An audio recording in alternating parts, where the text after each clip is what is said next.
Yeah. Okay, we are live.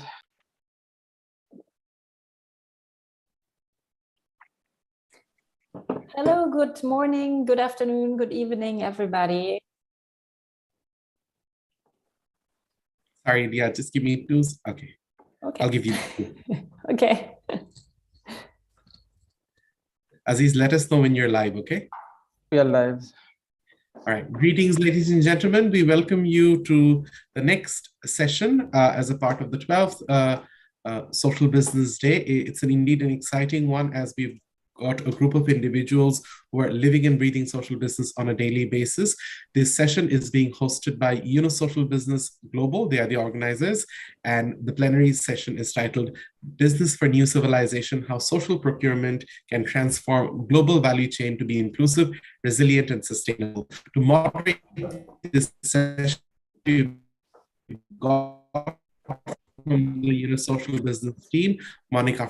Monica, over to you with the session. Please introduce your speakers, and we'll assist you with timekeeping as well. Over to you. Thank you. Yeah, thank you very much, and welcome everybody. Good afternoon, good morning, good evening, wherever you might be joining us from. Super happy to be leading this session today on the topic of social procurement. So let me introduce the topic first, and then I'm going to introduce our speakers, and then we're going to have a lively discussion with them, and also going to include a few short questions from the audience. So I'm going to share my screen for the introduction. Are you all able to see that? Perfect. So my name is Monica, and I am the Managing Director Corporate for Social Business based in Berlin. What is social procurement? What are we talking about today?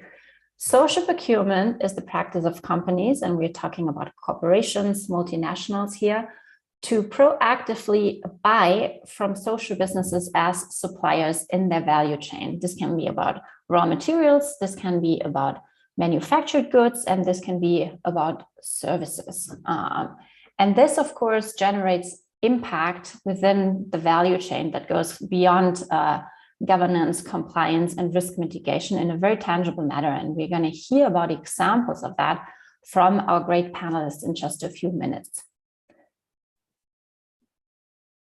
Social enterprises, as all of you know, or social businesses, as all of you know, are typically responsible, diverse, and also value creating. And that's the benefits that they can, among others, give to the corporations who buy goods and services from them. A lot of them are certified by third parties. A lot of them are operated or owned or benefit minorities, women, marginalized communities. One example is in the UK, social enterprises have twice as many female directors and 3 times as many minority representations as quote unquote normal small and medium enterprises.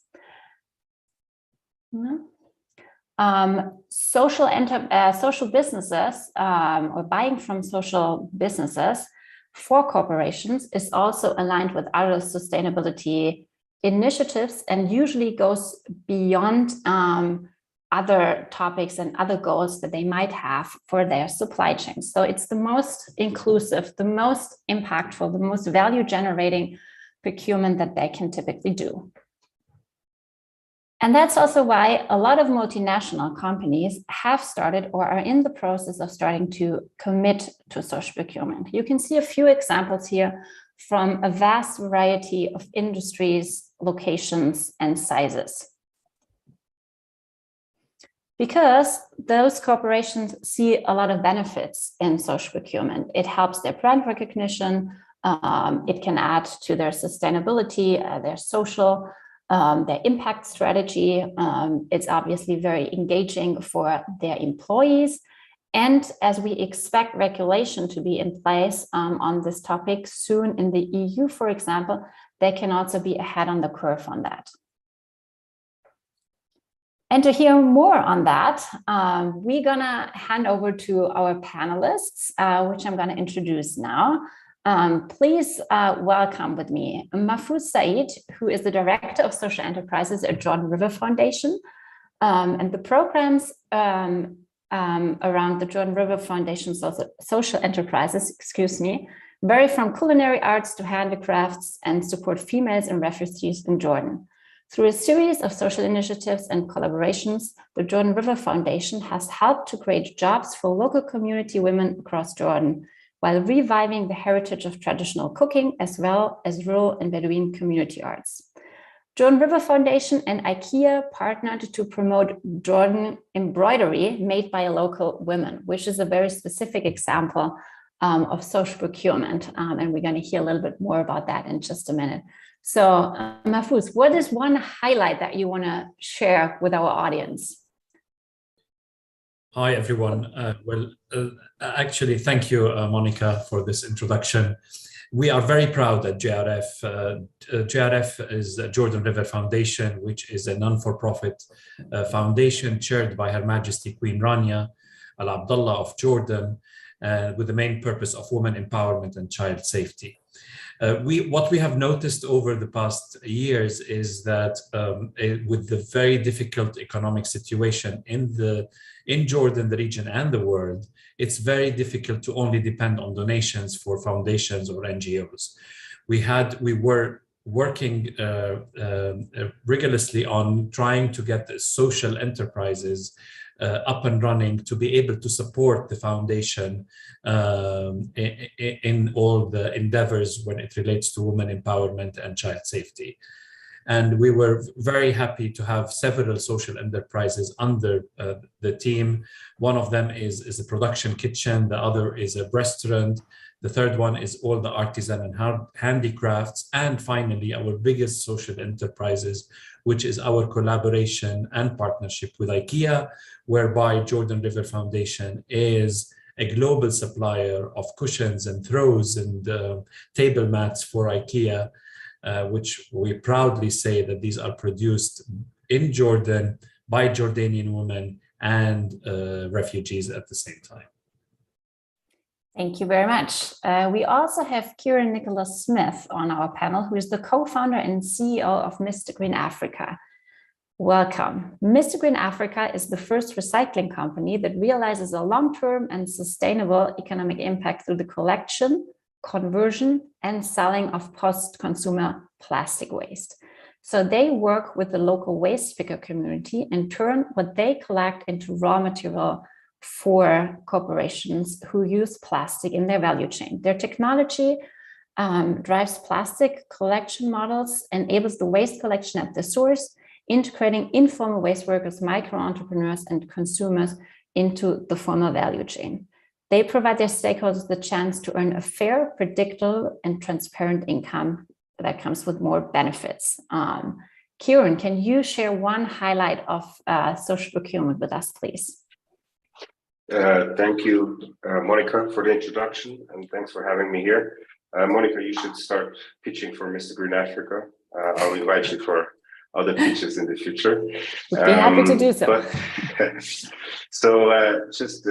I think the one key highlight that we've been able to prove in the journey of building Mr. Green Africa and what we're doing is really that we've been able to launch and introduce early 2020 the first packaging, consumer packaging, together with Unilever, made out of 100% recycled material that was locally collected, locally recycled, and locally converted back into the packaging. So, if you will, a localized plastics circular economy. Yeah. So that's I think really the key highlight that we were able to demonstrate, and of course now taking to this next level with all the packaging.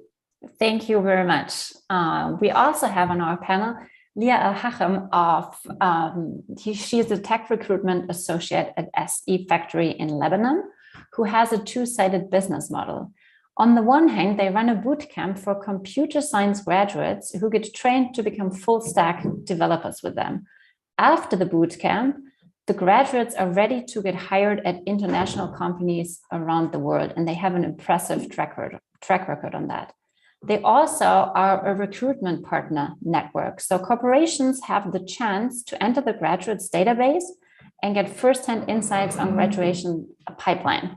In this way, they, the SE Factory, become one of the most trusted on-ground recruitment partners in Lebanon. And Leah, can you please also share one of your highlights about social procurement with us? Hey everyone, hey Monica, and thank you for having us with you.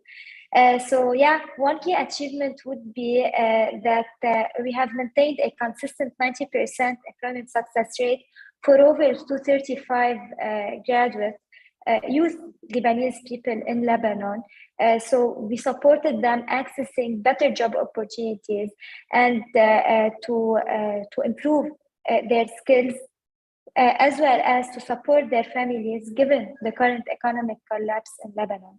In addition, we were able to support more than 180 companies all over the world, and our companies, by the way, are located in Germany. We have companies located in the UAE, in France, in the USA, in Canada, and across the globe.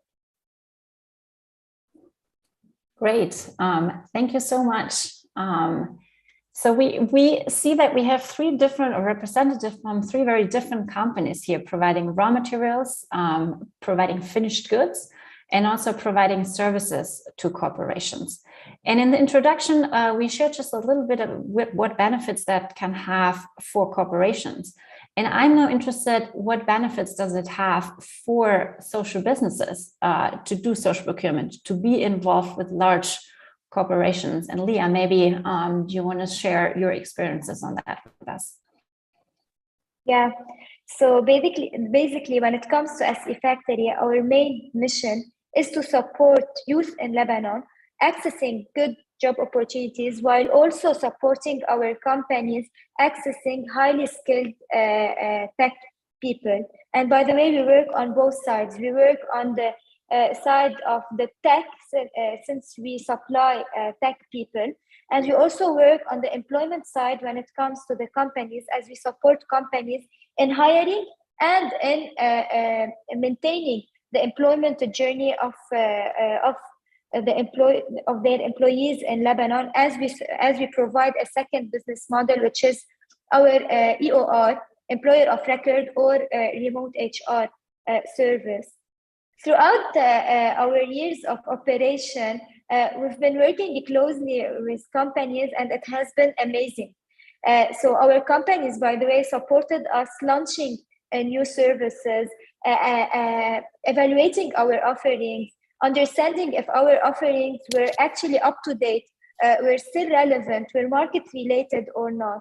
So we still remember one time one company came to SE Factory saying that, okay, I want to hire from your talent pool, but please allow me also, please support me also to maintain and to sustain this talent in Lebanon. I also need your support when it comes to the legalities and the admin work when it comes to that employee. So that was a breaking point, in all honesty, at SE Factory, because we understood that we need to introduce a second business model, and then we could introduce our remote HR offering. Great, thank you so much. So this partnership with multinationals, with corporations, really help you to scale and to professionalize your business. You also shared yesterday very specific stories, Mahfouz, about the partnership that you have with IKEA and how it empowered members of your community. Could you share some of those stories with our audience, please? Sure. I mean, our partnership with IKEA was something that we're very proud of. The project started in 2018, where we started with exporting 25,000 pieces. Currently, we export, this year we will be exporting 350,000 pieces of embroidered cushions to IKEA worldwide. This year also we will celebrate 1 million, the piece 1 million. which is a cushion that we're going to export to IKEA. And the number of beneficiaries behind this project were 350 artisans between Jordanian and refugees alike. So, I mean, the process was not easy. Meeting the eyewear requirement of IKEA is not a piece of cake. We failed once, twice, until we were able to score 100 compliance with all those regulations of IKEA. Luckily, we have maintained this since 2019. Up to date, we're 100% compliant, which is also not easy. I mean, to try to change the mindset of artisans and local women to work with this in this environment of regulations and what have you, it was not an easy process, but thank God we were successful. And last year we were listed in the top 100 corporate ready NGO by Acumen, which is something also we're very proud based on our collaboration and partnership with IKEA. Thank you very much. Corporate readiness, what does that mean? And how do you achieve it? Kieran, you're supplying plastics to as raw materials to corporations. What does it mean for your company to be corporate ready, and how did you achieve that? Well, of course, you know, we always take pride that when we started Mr. Green Africa, with the approach we took, this inclusiveness, the way we sourced the plastic, was not something that was there before. So we always joke that we actually had to build 3 businesses, you know, the business of collection and aggregation, the business of manufacturing in the country, and obviously the business of selling this raw material back into the industry. And one key thing that was the complexity. Usually corporates, they don't buy raw material themselves and do their own production of the packaging. So there's even a third party involved that needs to be convinced that this raw material can come into the supply chain or the value chain, right? I think one key thing that made us really ready and enticed the corporate like Unilever to really work with Mr. Green is there was nothing available in terms of infrastructure and access to local available high quality recycled material.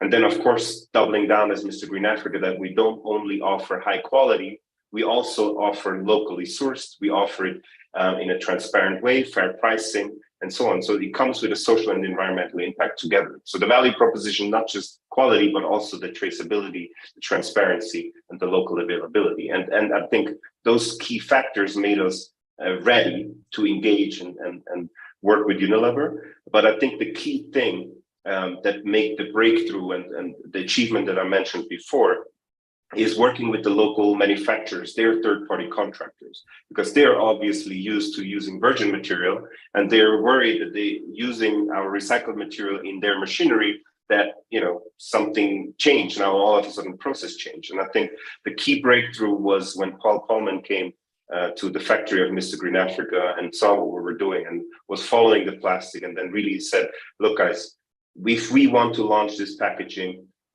we need to tell our third-party manufacturers that if they're not willing to change, they will move the account to somebody else who's willing to do it, right? And that really moved the boundaries and the barriers to make it possible of launching this first product, right? And I think those key things, value proposition of what is the corporate really looking for, but then also really collaborating and working with the pre-existing local value chains that are there to make the change and to make the transition into the new mode of operandi. Great, thank you. I think this is all of your examples are really great in showing that social procurement can really professionalize and scale social businesses. And this is, of course, what we are all looking and working for. But at the same time, it can also have this transformative aspect for the corporations who work with you as the social businesses, because they are really involved in creating that social and environmental impact. And it's not just something that's somewhere down the value chain, but they really work with you as the entrepreneurs and with your teams on the ground, and it takes a network to do that, as you just really beautifully described. Looking at the timing, do we have some questions from the audience? And I know I see some practitioners here and some very seasoned social business practitioners and entrepreneurs. So do we have questions from the audience? Looking at Lisa, who is with our team at Social Business. She's collecting questions in the chat as well. So until we collect them, let me ask you, all three of you again, on a short statement on what is the number one thing that social business teams and social business leaders can do to make social procurement work. Leah, you want to start? Yeah, is to offer consistency for the clients and for the companies. So whenever you give tailored recommendation and a consistent quality over the years, while working really closely with each partner, you will help the company itself succeed and improve, while also supporting the partners retaining and coming back and being a recurrent client over the years. Mahfouz, what's your take on that? Well, I would always, encourage businesses to really work with a social enterprise. It is business as usual. We won't be exporting to IKEA if they were not happy with what we are offering, whether in terms of quality or services or shipping on time or what have you. It is a regular business, but with a cherry on top. And the cherry being the social part that you really see and feel when you deal with those community workers who are ready to scale up, to do whatever they could do to deliver the right product in the right place and at the right time. Thank you. I think this is such an important point, and you said it beautifully. This is business as usual. You supply goods, services that are in demand from the corporates, and you do it at a very comparable price and with high quality. They incorporate it into their value chain. They sell it to their customers, or they include it in their own procurement. So this is not a nice to have. This is not philanthropy, but this is really key to what the corporations need. And on top of that, you are also impact first businesses who create that impact on the ground with your communities. And now I see we do actually have a question for Kieran, which comes from Uka Jimekvata, and I'm sorry if I mispronounced your name, just reading it here from the chat, who wants to know how you manage the issue of scale of economy. So how did you deal with the obstacle of the size of market? The assumption here is, oh, is this actually to Kieran? Because it's about Jordan now, assuming that Jordan doesn't have too big of a market when it comes to plastic recycling. So it's about plastics recycling, and I think the location was just a bit confused here. So I think I'm sorry for the confusion as I'm reading the question. It is indeed a question to you, Kieran, of how it's about how did you enter that market and how did you scale it as a social business? Yeah, and I'm adding, how did social procurement help you in doing that? Definitely. I mean, let me start with the second question. So how does social procurement help me is a differentiating factor in the value proposition, as I mentioned before, quality plus traceability and social and environmental value that we create. But in terms of market sizing, I think we've seen it over the past 5 years where there have been huge commitments by big corporations, brand owners, to use recycled material or more sustainable plastics, different types of materials in their packaging. And when we just focus on using recycled material or recycled plastic content in packaging, we have commitments between 25, 30% by end of 2025, right? That's around the corner.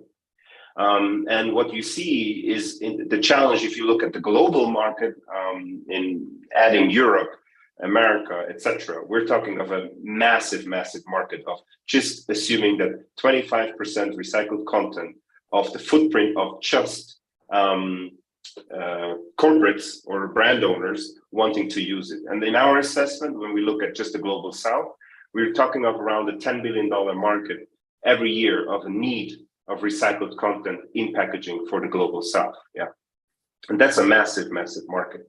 So even though looking at individual markets like Kenya, East Africa, South Africa, etc., these markets are still big enough and not as big. But even if you get to that scale where you exceed the local market demand in a specific country based on these commitments, of course, you can supply into other plastic chains, number one. And number two, if you fail to do that, you can go into export market.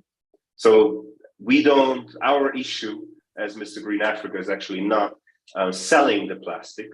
Our issue is more focused, how do we get it in a fair, traceable, transparent way from the communities and stop the leakage into the environment. Perfect. Thank you so much. As we already approaching the end of this session, I wanna before we leave this room, I wanna of course thank all of you for your participation. Thank the audience for being here, for spending time with us on this topic. Thank our amazing panelists for their contribution and for their time as well. And as a closing statement, I want to ask each of you, what's the central aspect how social procurement contributes to business for a new civilization? What's the transformative aspect in social procurement? Kieran, you want to start with the closing round? Sure. I think the key aspect here is, or in my view, is transparency, full transparency, open books, how things are being done. And even if they're not perfect, as a social business, if you create full transparency of where material is coming from, which communities it's coming from, how these communities have been paid, how they're being integrated, and the value shared with the communities, I think that transparency aspect is number one. And obviously, in a short-term perspective, turning this transparency into an asset as a communication tool to the ultimate consumer to make decisions when buying products will lead to making social procurement the norm. Because eventually where we want to be is that if somebody or any value chain doesn't have transparency and no inclusiveness, it's already frowned upon. That's where we want to be. And I think the transition in order to get there is the transparency aspect. That is such a powerful vision that we don't need the category of social procurement anymore because all procurement will be social. Exactly. That is. So I'm going to include that not in my next pitch for you, but in my next pitch for social procurement in general. Please do. So thank you for that line. Mahfouz, do you want to go next? Sure. I mean, as I mentioned earlier, the way moving forward is to really work on social enterprises and to try to empower those social enterprises to reach global businesses and try to do similar deals like what we did as a collaboration and partnership between JRF and IKEA. It is, as we said, business as usual with a cherry on top. I always like to end up my comments with a very small example that I felt that I always shiver when I say it. But one of the artisans working behind the project of IKEA came to me one time and told me, after working with this project, on this project of the partnership between JRF and IKEA, and I've started earning income, my husband stopped beating me. And this is something I mean, if I hear this, this is the maximum I'd like to hear about this project. I really don't care about the 1 million piece. whatever we talk about. Such an example is a vivid example of what these projects could make for this and the social impact of similar projects. Thank you, Monica. Thank you so much for sharing that story. I find it very powerful, as we can see that a topic that seems or that is very structural and on a high, systemic level has this very human impact on individuals. And I think that's the connection that we can draw here between multinationals, social businesses on the ground, and the impact they have on their customers and beneficiaries. That makes this such a powerful and impactful way of doing business. Leah, handing it over to you for a closing statement. Yeah, I would only like to add one small sentence that for you to succeed, you will need to have passion for the product you're building. You need to research the market well before launching any product or before supporting youth or women or all the fields. And you need to have at first a limited area of focus and then start expanding and improving your skills. Finally, one additional aspect that is really important is to have all the data and all the internal processes well organized and well documented, because it's through data that a company or a social enterprise would know the impact that it's doing, the services launched, and so on. Well, thank you so much. I think that was a bit of a pitch to aspiring social business entrepreneurs and founders in our audience who might be in the process of starting or scaling their business, their social business. So if anyone listening to that, the time is now. Start a social business, scale a social business, and don't be afraid to work with multinationals, with corporations who can seem intimidating at first, but who can really also support your passion and your area of business by buying social from your social businesses. On that note, we can end the session on time. Wishing all of you a happy afternoon, morning, evening, depending on where you're listening in from. And again, thank you so much. Thank you, Leah.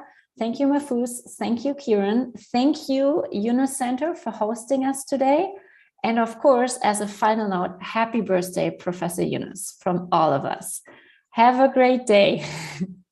Thank you very much, Thank you Monica. so much. Thank you very much. Monica, did you want Professor Yunus to do a quick reflection? Of course, if we have time for that. Of course, yes, I would love to do that. In just 2 minutes, we can do that. In Please, just 2 minutes, Professor Yunus, we would love to and hear then from we'll do you. the photo.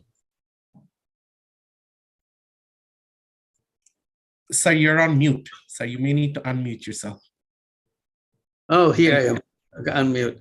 Well, I was listening to all the things that you're saying. I was so impressed by the idea of this social procurement. And I want to congratulate YSB, Social Business, for focusing on that. This is a big, big issue. And you took it very seriously to make sure that it really comes out in a way the people, the organizations who are procuring it feel comfortable that this is worth doing it. It's something they can rely on. But it has transformed the entire business world by just opening up this procurement. Sometimes that procurement could be as big as the total production of 70–80% of the production itself that you bring as a procurement and process it and then send it back. But it should be nothing less than 50% or 40%. It's a huge, huge possibility. So hugeness is one thing, but the idea, the power of the idea is so fantastic, the procurement thing comes. This is the beginning of it, and creating a social business idea of producing this supplies that you are doing that really makes a huge impact in the economy itself, reaching out to the people that you have not reached out, reaching out to the issues, the problems that you have never addressed as a business proposition. And social business is a problem focused business. So the purpose of social business is to solve problems. So every time you get a contract for the social business, you are solving a problem. You are taking a contract for solving a problem. So that's a massive possibility. So I'm very excited about it, and you brought it out very clearly. As long as we understand that the whole mechanism, how it works, you create those examples and others will be inspired by this. So I was very happy with this session. I hope people will visit and listen to this discussion again and again to understand the possibility of it and the outreach of it. Thank you very much for having this. I appreciate that. Thank you. Thank you very much, so sir. much. Thank you, Monica. Thank you. May I please request Monica, Leah, Professor Yunus, Kiran, Mahfouz, and Saskia to please stay back for just another 10 seconds. If you wouldn't mind all turning on your cameras, everyone's pretty turned on. And if I would request the tech team to do a quick photo screen for our memories, please. Just a quick photograph. Thank you.